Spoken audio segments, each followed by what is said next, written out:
Voilà. Alors, bonjour à tous et à toutes. J'espère que vous appréciez la conférence jusqu'à présent et que vous avez toujours l'impression d'avoir une bonne dose d'énergie et de concentration pour continuer. Je suis très heureuse de vous avoir ici avec moi aujourd'hui pour cette session sur l'Anthropocène et le programme d'éducation sur l'Anthropocène d'éducation Canadian Geographic. Je m'appelle Michelle et en tant que directrice d'éducation KNGO, je voulais aussi vous remercier d'avoir choisi de passer la journée avec nous et de soutenir notre organisation ainsi que tous les présentateurs d'aujourd'hui. Alors, puisque nous n'avons qu'une heure, j'aimerais plonger directement dans la présentation sur le programme d'éducation que nous avons créé en 2018 pour donner vie à l'histoire des interactions entre l'environnement et les humains à travers un éventail de multimédia et pour améliorer la compréhension des élèves des impacts de l'échelle locale à l'échelle planétaire, de l'utilisation des terres par les humains en rapprochant virtuellement le plus près possible les étudiants aux différents endroits du monde où les preuves physiques de nos impacts sont vraiment les plus évocatrices. Alors, j'ai structuré cette présentation en 4 parties. Le premier sera un cours intensif de 10 minutes sur l'histoire et la science derrière l'Anthropocène afin que nous ayons tous une compréhension commune de ce que le terme signifie vraiment. Et la deuxième partie est un visionnage d'une partie du documentaire intitulé Anthropocene, The Human Epic, qui est disponible gratuitement sur TVO et qui a inspiré notre programme éducatif. Malheureusement, le film est disponible qu'en anglais, mais je crois que c'est tout de même utile pour notre session aujourd'hui. Et en vérité, la narration est en fait très limitée, alors c'est vraiment les scènes qui sont les plus importantes. Alors, j'espère que vous trouvez ça bien comme partie de la session. Ensuite, je partagerai un aperçu de toutes les ressources en ligne et physiques que vous pouvez utiliser avec vos élèves à votre convenance. Et enfin, j'ouvrirai la parole pour des questions et des éclaircissements. Alors, notez peut-être vos questions qui vous viennent à l'esprit ou posez-les dans le chat et je vais jeter un coup d'œil pendant la période de questions-réponses. Et aussi, peut-être garder vos stylos à portée de main parce que j'ai quelques sites web que je vais partager, que vous voulez peut-être noter. Alors, passons directement à la partie 1. Quelle est notre définition du terme anthropocène? Alors, le mot vient du grec anthropos, qui signifie être humain ou homme, et kainos, qui signifie nouveau ou récent. En d'autres termes, le terme anthropocène décrit une période récente sur Terre caractérisée par la présence d'humains.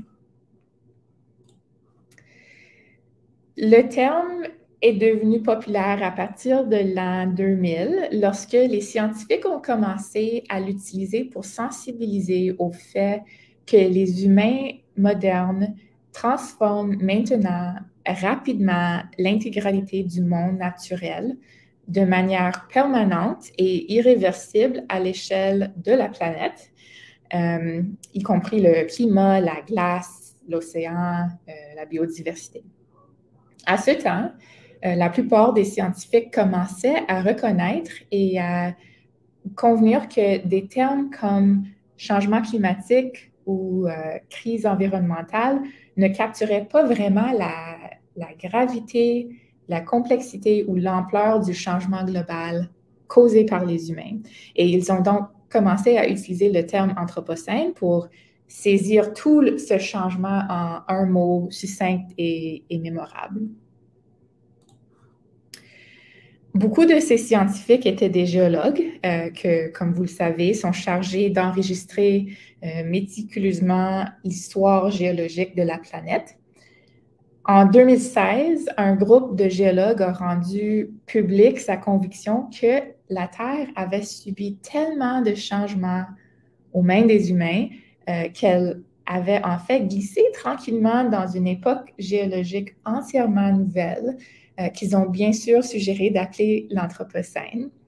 Ils ont formé un comité appelé le groupe de travail sur l'Anthropocène et ils ont fait une proposition formelle à la Commission internationale chargée de maintenir l'échelle des temps géologiques, suggérant qu'elle reconnaisse formellement la fin de notre époque actuelle, connue sous le nom Holocène, qui a commencé il y a à peu près 12 000 ans, et le commencement de l'époque de l'Anthropocène à partir de l'année 1950. Ils ont choisi l'année 1950 comme date de début parce que c'est à ce moment-là que des essais nucléaires à grande échelle ont commencé, dont il existe encore des preuves chimiques dans le sol et l'atmosphère de la Terre. Et c'est aussi à cette époque que se sont apparus les plastiques jetables qui font désormais maintenant partie du tissu de notre planète.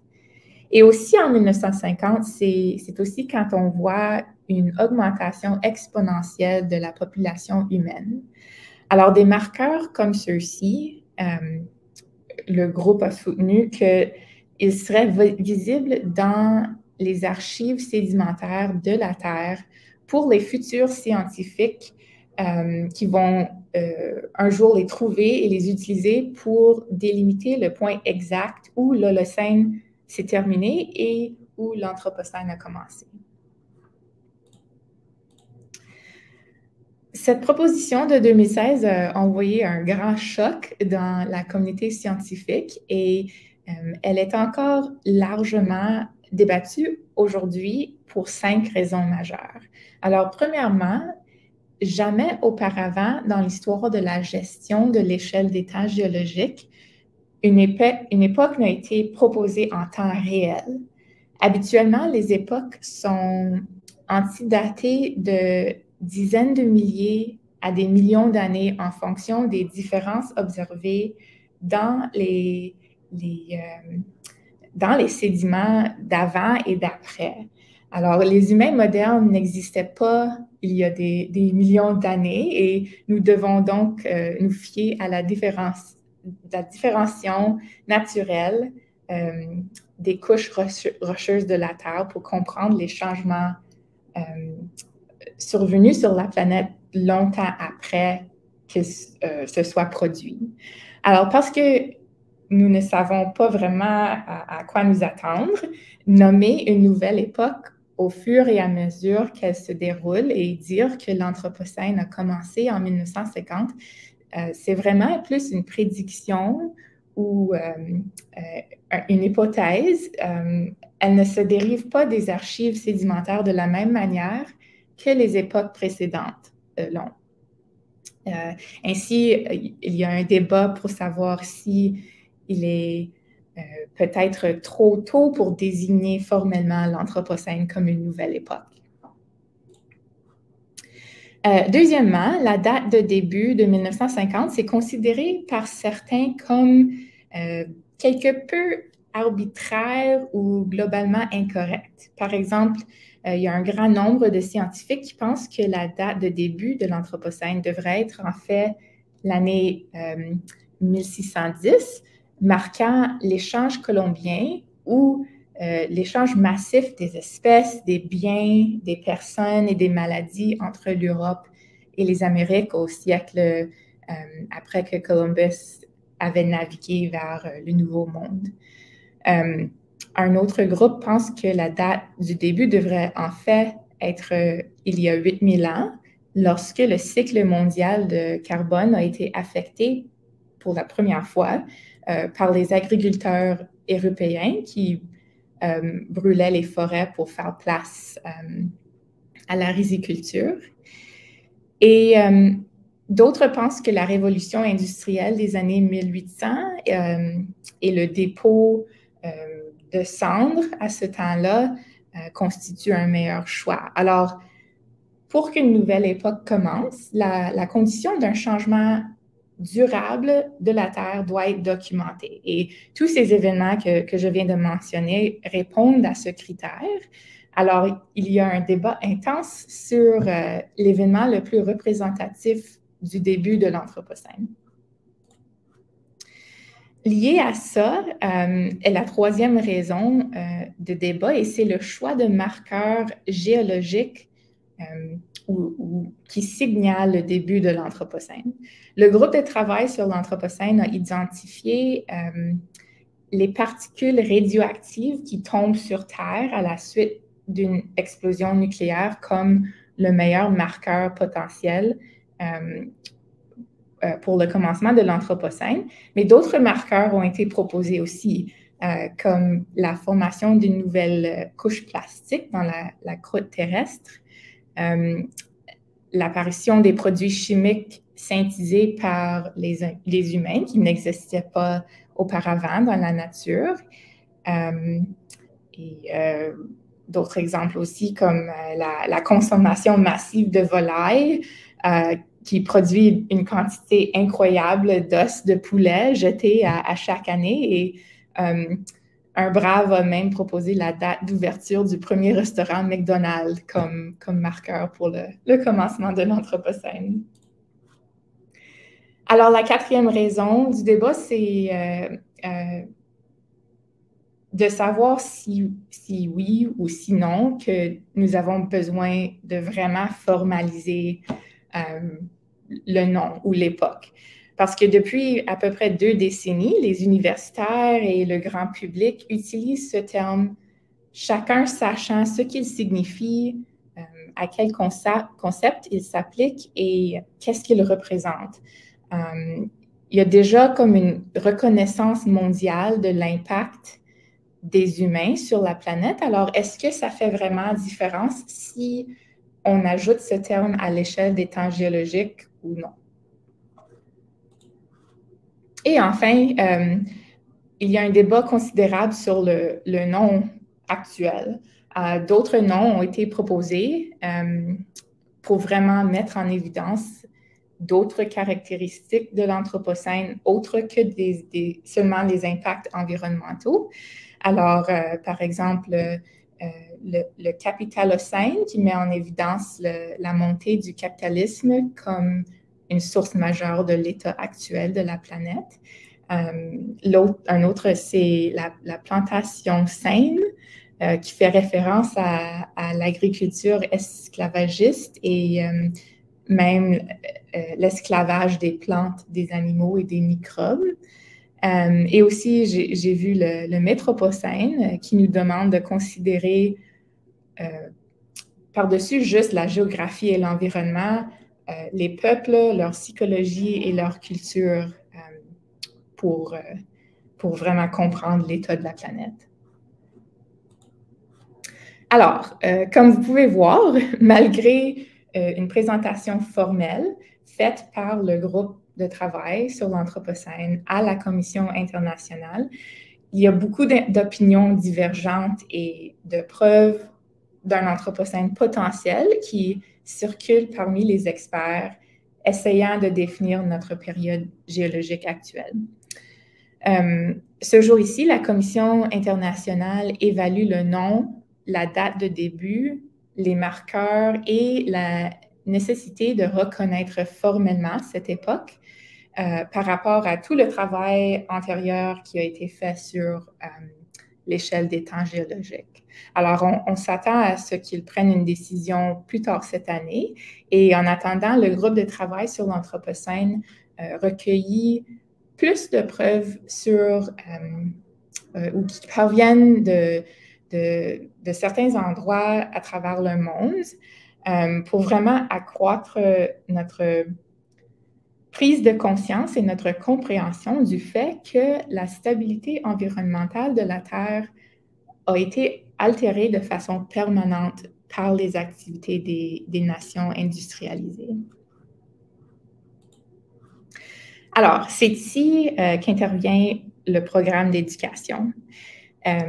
Toute cette science et cette réflexion personnelle, ainsi que toutes ces questions et ces considérations constituent une occasion merveilleusement riche d'introduire la géorecherche et la pensée critique dans la salle de classe. Et associé à une collection d'audiovisuels et d'expériences de réalité augmentée et virtuelle, le programme constitue vraiment une opportunité merveilleuse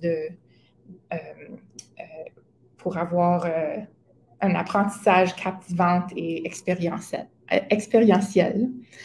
Alors, comme j'ai dit plus tôt, le programme éducatif est basé sur le documentaire intitulé Anthropocene, the Human Epoch. Je l'ai à l'écran à la droite ici. Et c'est aussi basé sur une exposition internationale qui a visité plusieurs musées au Canada. Alors, la deuxième partie de cette session, c'est vraiment basé sur ça. Alors, nous allons regarder un extrait du documentaire pour appuyer nos connaissances fondamentales que nous venons juste de passer en revue. Et je voulais faire ça pour partager avec vous l'inspiration derrière les ressources pédagogiques. Alors, le clip est environ 8 minutes. Pour moi, c'est vraiment spectaculaire. J'espère que c'est pareil pour vous. Alors, vous me donnez juste 5 secondes pour monter ça et je reviens en à peu près 8 minutes.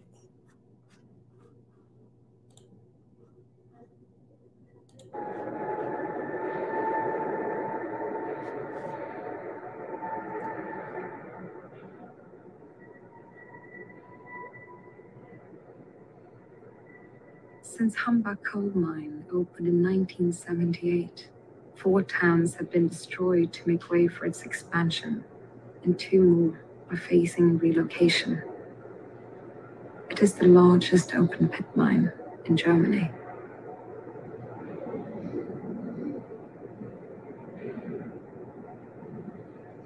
Terraforming is the act of altering the Earth's surface for human needs.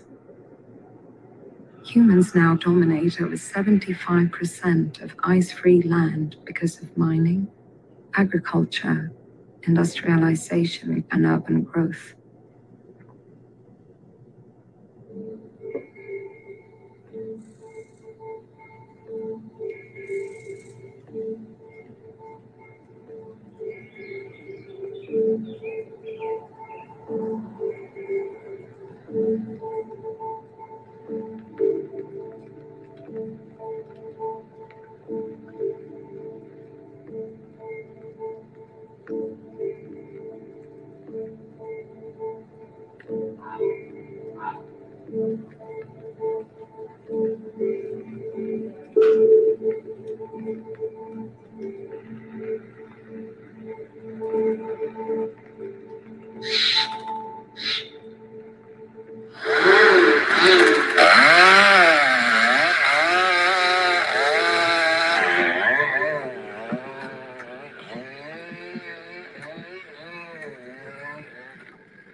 The Earth's forests are home to 80% of terrestrial biodiversity and annually absorb 30% of anthropogenic carbon emissions.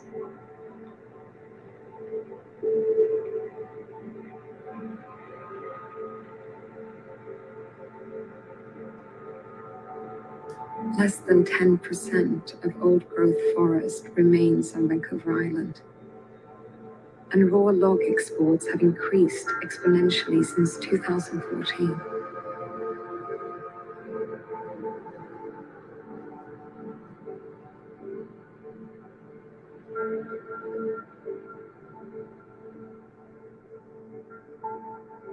"85% of the Earth's forests have been cleared, fragmented, or degraded for human use.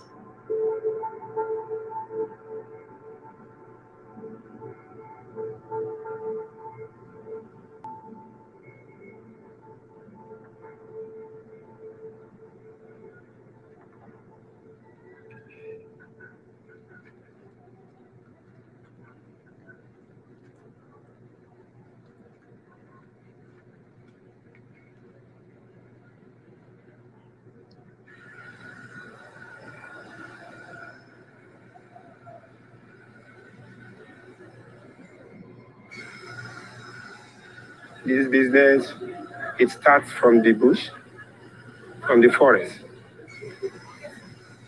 We sponsor some people in the forest to cut the wood for us, the logs, from Bayelsa State, Rivers, Edo, Delta, Ondo, Ogun.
Alors, je fais une pause là.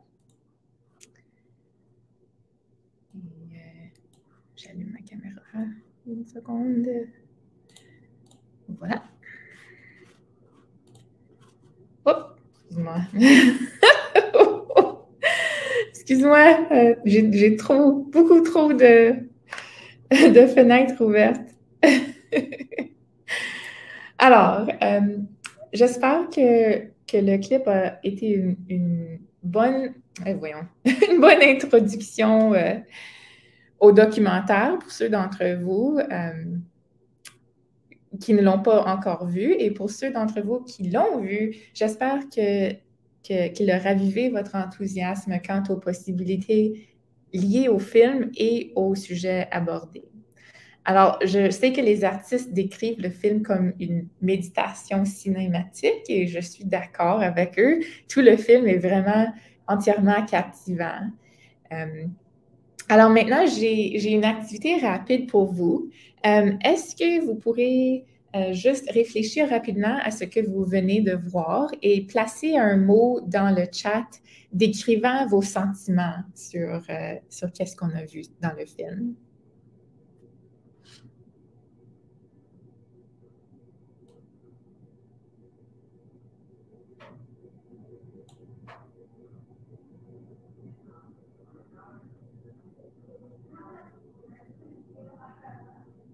Alors, Gabriel dit émouvant. Oui, bon choix.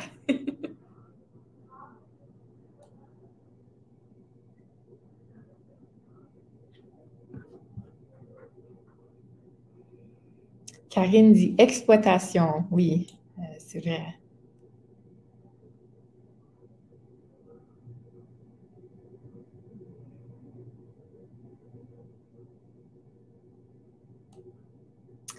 Et alors, pour moi, c'est vraiment le mot échelle.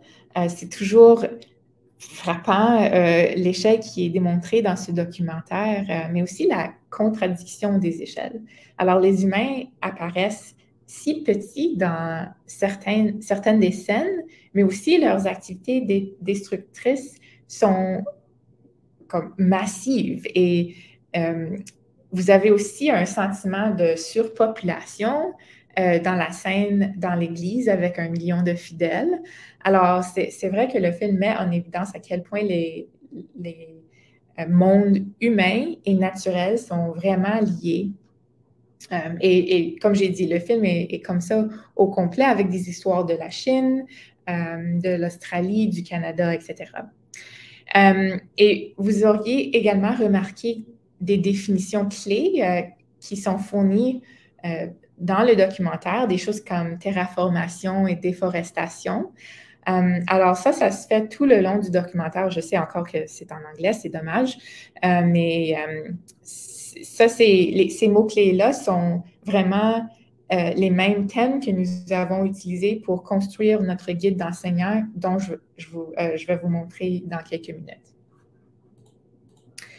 Alors, le documentaire est disponible sur TVO gratuitement et ma recommandation, c'est juste d'aller sur le site tvo.org et faire une recherche pour le mot Anthropocène et le film sera le premier résultat qui est démontré. Alors, explorons maintenant le site web du programme d'éducation et les ressources pédagogiques qui sont disponibles. Alors, j'aimerais commencer avec la collection de photographies qui fait partie du programme et j'ai 2 petits exercices de réflexion que j'aimerais partager avec vous. Alors, la première, elle est très simple. C'est vraiment juste de répondre à cette question ici que j'ai à l'écran. Alors, regardez cette photo et écrivez dans le chat qu'est-ce que vous pensez que la photo démontre. Alors, je sais que c'est pas vraiment clair et c'est ça le but. Alors, Laissez-moi savoir qu'est-ce que vous pensez que c'est.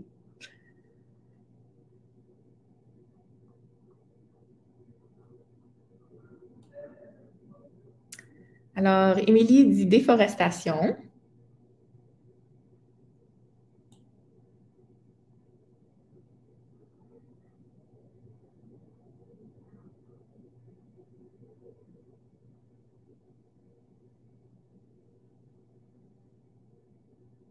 D'autres réponses? Ah, quelque chose avec les mines. Oh, bonne réponse.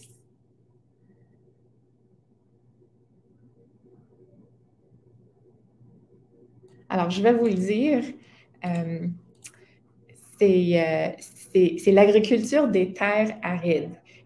Et la photo a été prise en Espagne en 2010 par l'artiste Edward Burtynsky qui nous a aidés avec ce projet.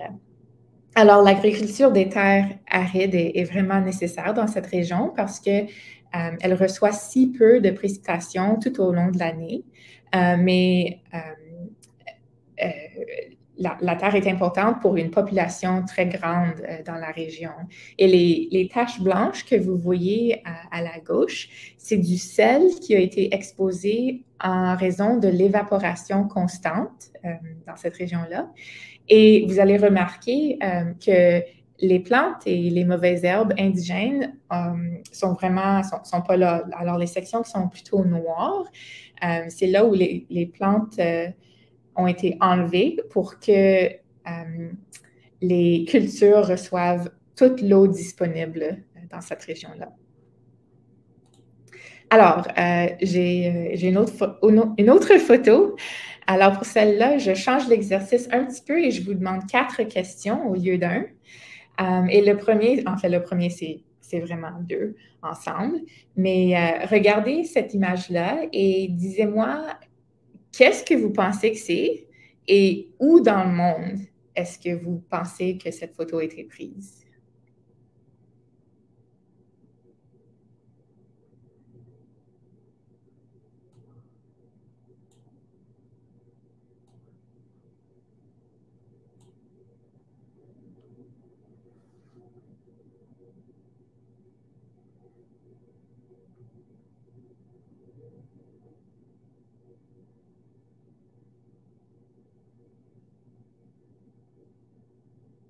Que pensez-vous? Qu'est-ce que ça pourrait démontrer?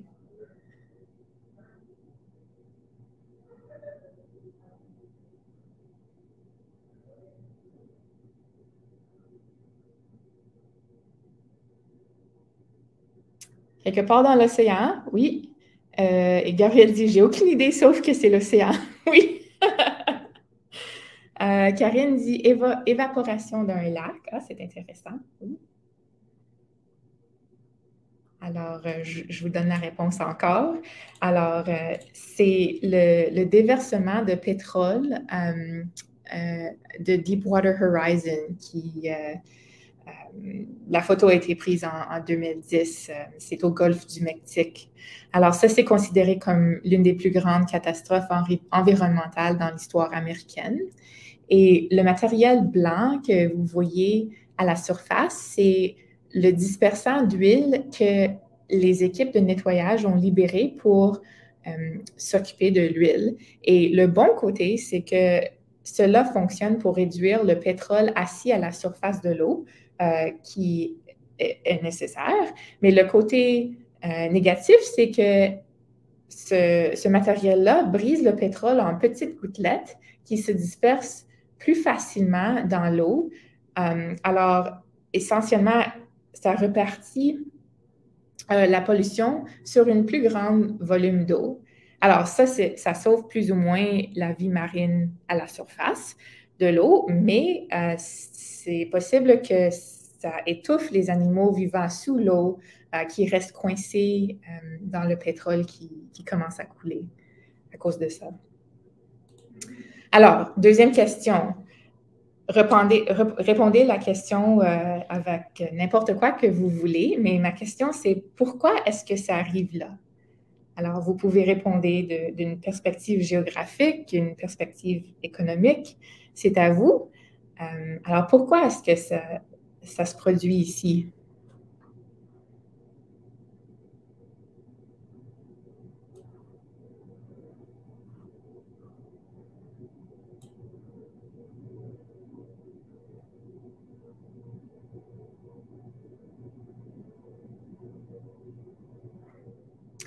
Émilie dit « transport de la ressource », oui, exactement.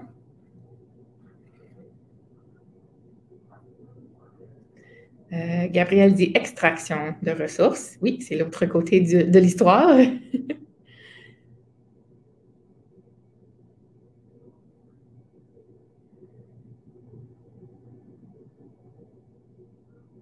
Et Karine dit « beaucoup d'achalandage des pétroliers autour de la ressource ». Oui, exactement.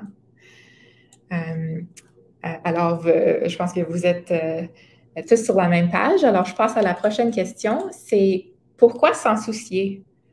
Alors, encore, c'est une question très générale, mais pourquoi s'en soucier que ceci, ça arrive?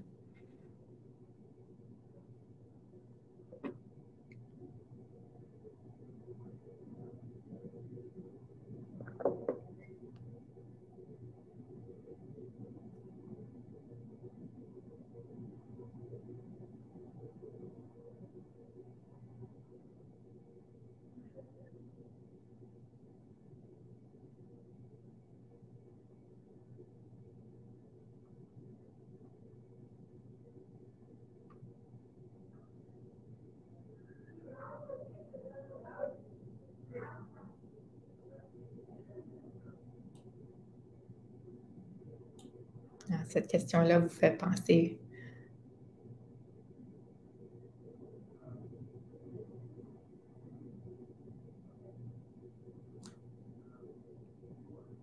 Gabrielle dit « Je pense un effet qu'on ne discute pas assez est l'impact sur les travailleurs, souvent pauvres, qui travaillent dans ces situations. » Oui. Bonne réponse, Gabrielle. C'est vrai.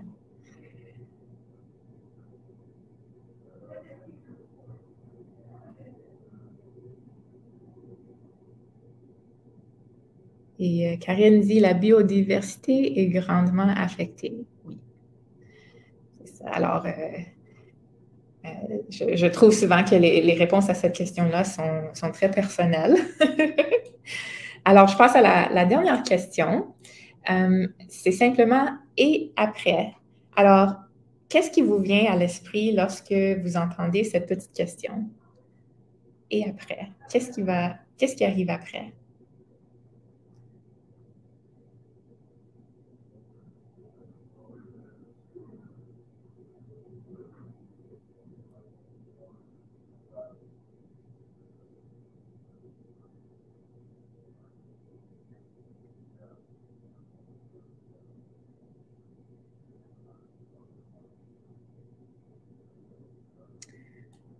Gabrielle dit « Trop souvent, on oublie. » Ouf, bonne réponse.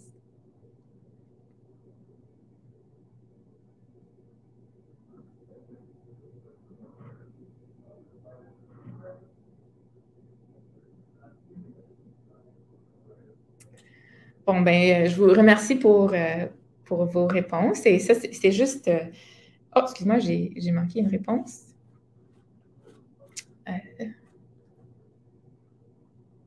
J'ai de la misère avec le souris. Les erreurs, même si elles sont corrigées, se répètent malheureusement. Oui, exactement. Malheureusement. Alors, ça me fait penser que, comme, c'est vrai que les réponses, des fois,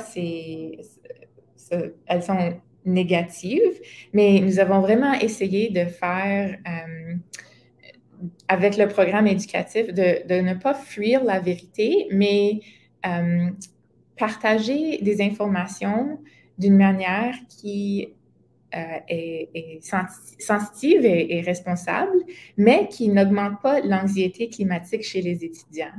Donc, toutes nos ressources que je vais partager dans un instant se termineront avec des opportunités d'apprentissage sous forme d'action ou des informations sur des projets positifs actuellement menés par des étudiants et des jeunes. Alors, les photos que je viens de vous montrer font partie d'une collection qui appartient à Edward Burtynsky, l'un des artistes, comme j'ai mentionné, qui nous a aidés avec le projet. Et il a gracieusement fourni une collection d'images à haute résolution que nous pouvons utiliser dans le cadre du programme. Alors, je vous démontre ça dans une seconde, mais je voulais juste mentionner que d'ici à la fin de la présentation, tout ce que je vous démontre est disponible sur notre site du programme, alors anthropocene.canadiangeographic.ca. Alors, j'y vais pour vous démontrer le restant du programme. Alors, voici, ça c'est la page d'accueil. On y va au côté français.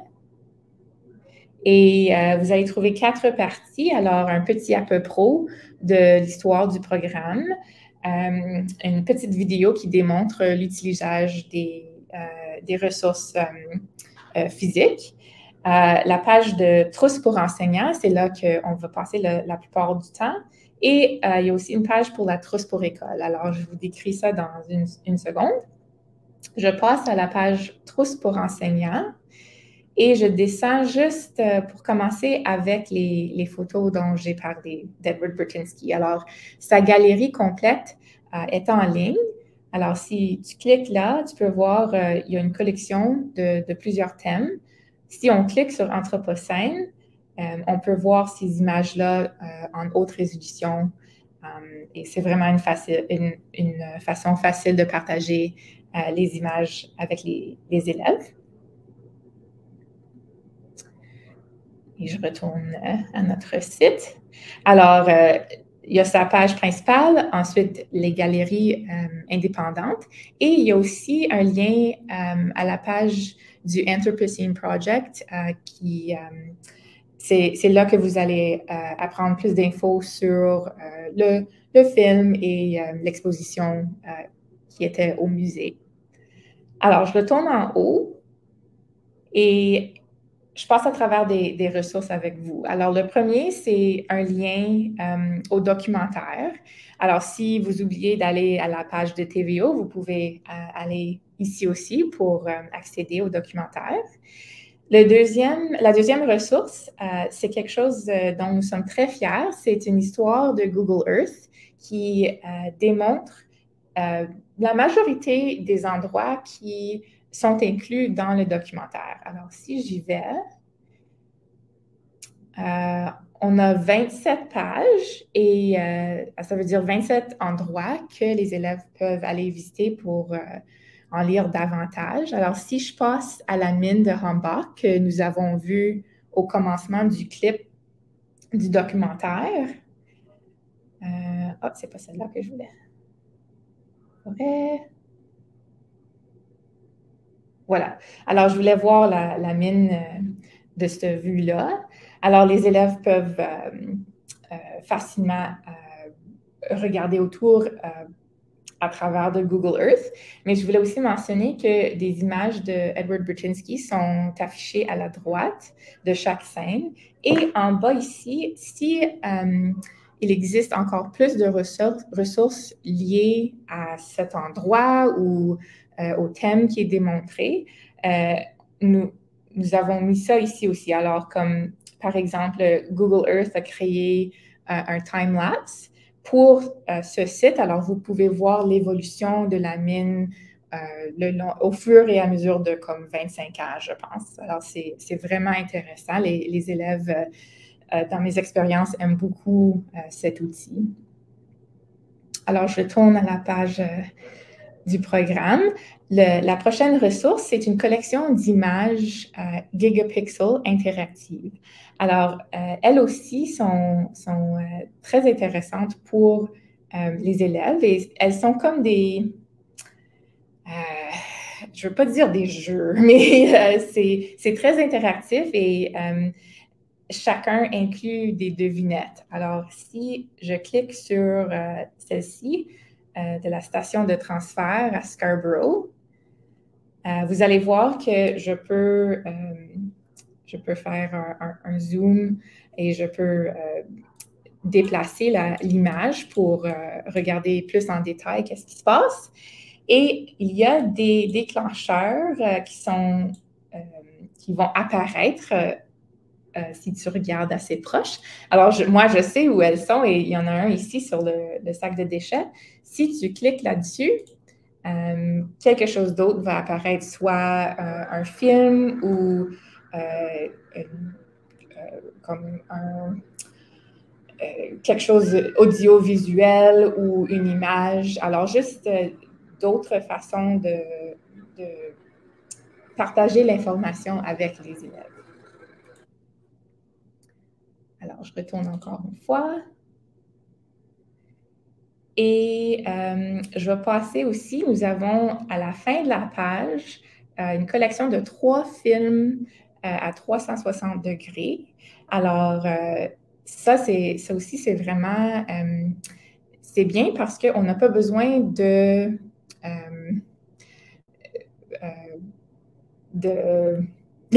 comme de quelque chose de spécial pour pouvoir utiliser ces vidéos. Juste, elles vont fonctionner sur un ordi ou une tablette ou un téléphone.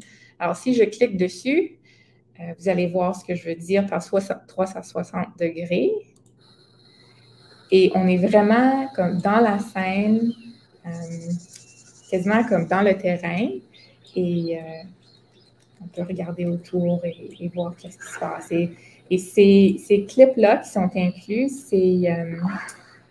c'est comme des extensions du film qui n'ont pas été inclus dans le documentaire, mais que l'équipe avait disponible, qu'ils ont créé en film à 360 degrés. Alors, je veux aussi mentionner qu'il y a d'autres vidéos. Alors, si tu passes ici, dans la section ressources pour les enseignants, si tu cliques sur vidéo d'accompagnement, je veux juste vous démontrer que celles-là, elles sont tous traduites en français. Alors, ça, c'est bien. Et il y a plusieurs thèmes qui sont abordés. Je voulais démontrer spécifiquement celle sur l'anxiété climatique. Alors, je reçois souvent des questions sur comment approcher le fait que ça peut être sérieux et épeurant pour les élèves de discuter du contenu de ce programme. Alors, celle-là est très bonne pour apprendre comment approcher ce boulot. Et on a une section aussi sur des projets autochtones qui est très intéressante et aussi des exemples de travail sur le terrain qui aident le groupe, le comité sur l'Anthropocène à faire leurs propositions à la comité internationale et à partager ce qu'ils trouvent à travers de leur projet. Alors, je retourne encore une fois à la page. Alors, ici, c'est vraiment, la collection, c'est le guide d'enseignants et la collection des fiches que vous pouvez imprimer, que les élèves peuvent utiliser comme activité. Alors, je veux juste ouvrir le guide pour les enseignants. Alors, c'est vraiment spécial, c'est très bien fait. Comme 110 pages d'informations et de liens et de suggestions d'activités. Les thèmes sont vraiment bonnes. Alors, par exemple, la bioaccumulation, le cycle de vie de plastique, quoi d'autre? Les technofossiles, la terraformation. Alors, je vous suggère de vraiment regarder bien ce document parce que c'est vraiment rempli de bonnes suggestions et d'informations scientifiques. Et vous pouvez utiliser ce document et les suggestions d'activités avec le gigapixel que je vous ai démontré de la station de transfert de Scarborough. Alors, les activités peuvent être adaptées pour utiliser cette ressource-là, mais les activités sont aussi convenables pour la gigapixels géante que nous avons imprimée, qui, je crois, elle mesure 8 par 10 mètres. Elle est super grande, qui démontre la même image. Alors, les plastiques que nous avons vus dans le gigapixel. Alors, ça m'amène au fait qu'il existe une trousse pour les écoles. Alors, je passe à cette page-là juste pour vous démontrer ce qu'elle contient. Alors, la trousse contient plusieurs choses et nous avons 4 en ce moment. Alors, il y a une copie physique du guide de l'enseignant. Aussi, nous avons inclus 3 déclencheurs de réalité augmentée qui sont vraiment comme des posters qu'on affiche sur le mur et qu'on regarde avec une tablette ou un appareil cellulaire pour voir des scènes en réalité augmentée. Il y a aussi le grand gigapixel dont j'ai parlé et nous avons aussi des casques Oculus de réalité virtuelle et des iPads et quelques autres petites ressources physiques comme des livres et des blocs pour compléter des activités. Alors, les trousses sont disponibles pour 3 semaines durant la session scolaire. Au coût des frais d'expédition. Alors, il faut expédier la trousse de nos bureaux à Ottawa à vos bureaux ou à vos écoles et c'est seulement le frais d'expédition qui est requis.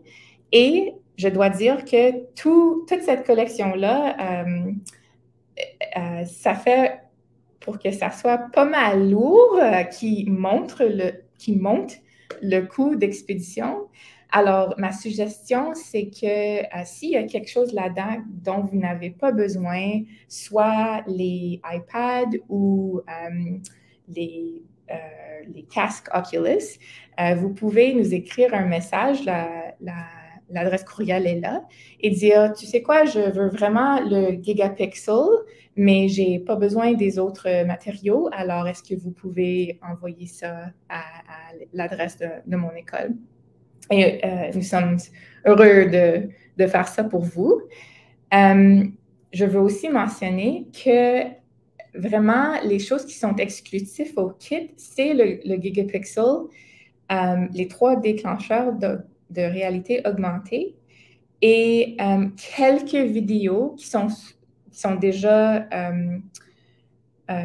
enregistrées sur les casques Oculus. Et je veux dire quelques vidéos parce qu'il y en a qui sont disponibles d'une autre manière et je veux vous démontrer ça aussi.